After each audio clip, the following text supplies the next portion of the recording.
بخاری شریف میں ہے کہ حضرت مسور ایک صحابی ہے اور ان کے والد مخرمہ بھی صحابی ہے، باپ بیٹے دونوں صحابہ رسول ہیں۔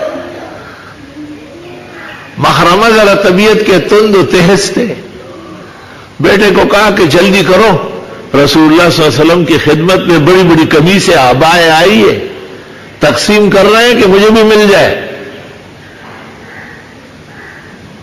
تو مسور اپنے والد مخرمہ کو لے آیا،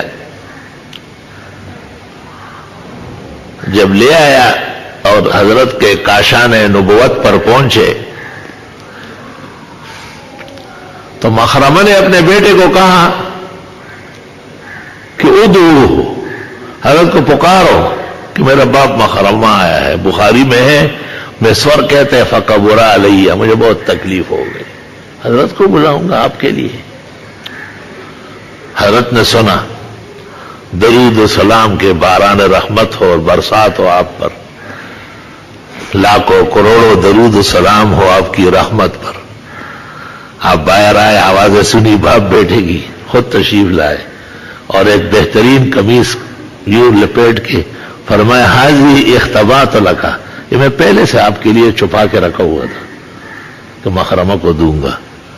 مخرمہ بہت خوش ہو گیا، آپ نے کہا رضی مخرمہ، خوش ہو گیا نا مخرمہ صلی اللہ علیہ وسلم۔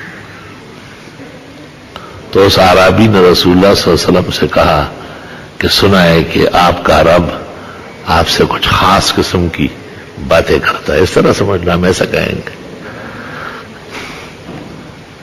آپ نے کہا کہ ہاں مجھے وحی بھیجتے ہیں، وہ اللہ تعالیٰ جو مجھ سے باتیں کرتے اس کو وحی کہتے ہیں، اور اس وحی میں اس کا پورا پیغام ہوتا ہے، وہ میرے پاس آتا ہے لیکن ہوتا پوری امت کا ہے۔ ایسے موقع پر تفسیر قرطبی میں ہے خطاب للنبی و تعلیم للامہ، حضرت کو خطاب ہے، یا ایھا النبی یا ایھا الرسول یا ایھا المزمل یا ایھا المدثر، لیکن خطاب پوری تعلیم پوری امت کے لیے۔ آپ نے اس کو بڑے تسلی سے بٹھایا اور فرمایا کہ ابھی ابھی سورت اخلاص نازل ہوئی، چھوٹی سی سورت ہے، قل هو اللہ احد اللہ الصمد لم یلد ولم یولد ولم یکن له کفوا احد۔ آپ نے ایک ایک آیت پڑھ کر کے سنائی، اور وہ عربی تو فصیح بلیغ عربی تھا، نسلاً و اباً عن جد اعراب تھا، وہ عرب باعدہ کا فرد فرید تھا۔ وہ کھڑا ہو گیا جیسے سیاسی جلسوں میں جوشی لوگ کھڑے ہوتے ہیں، اور کہنے لگا نعم الالہ الہنا، واہ خدا زندہ باد، کیا بہترین کلام کرتے ہو۔ اور اس صورت کے بارے میں کہا کہ یعطی الجزیل ویقبل الیسیر، اتنا تھوڑا سا قبول کر کے اتنا مقام دے رہا ہے جو اس صورت میں بیان ہوا ہے۔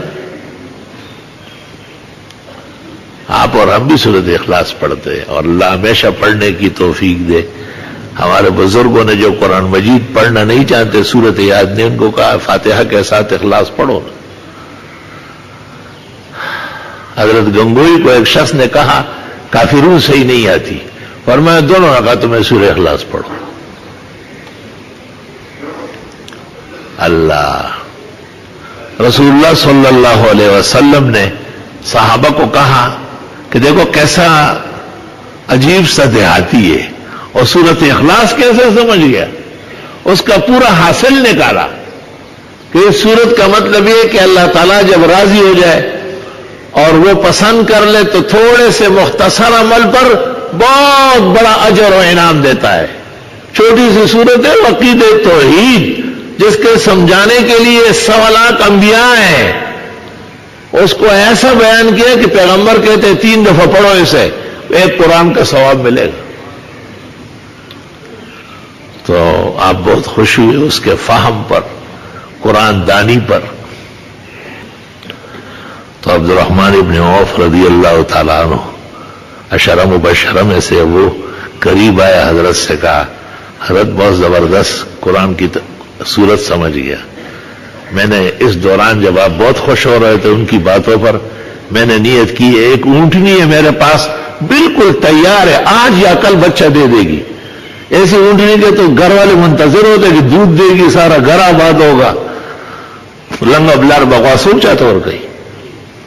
میں اس کو دینا چاہتا ہوں. یہ صحابہ ہے جن پر پیغمبر نے وقت گزارا ہے، جس کی تربیت آپ نے وحی کی روشنی میں کی ہے.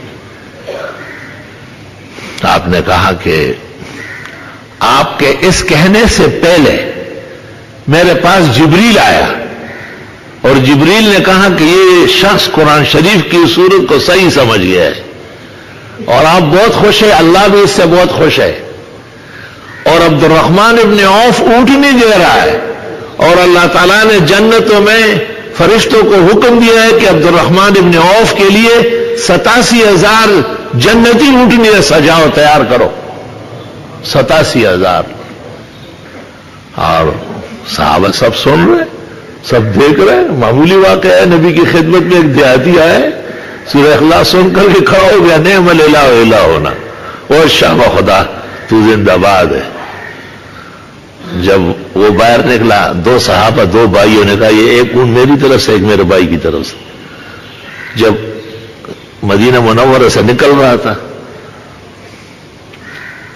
تو 1,000 اونٹ ہو گئے تھے.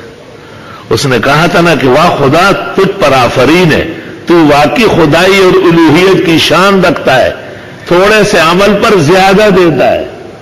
ایک سورت کا ایک سبق صحیح طرح سمجھ میں آ گیا، نب 1,000 اونٹ مل گئے. وآخر دعوانا الحمدللہ.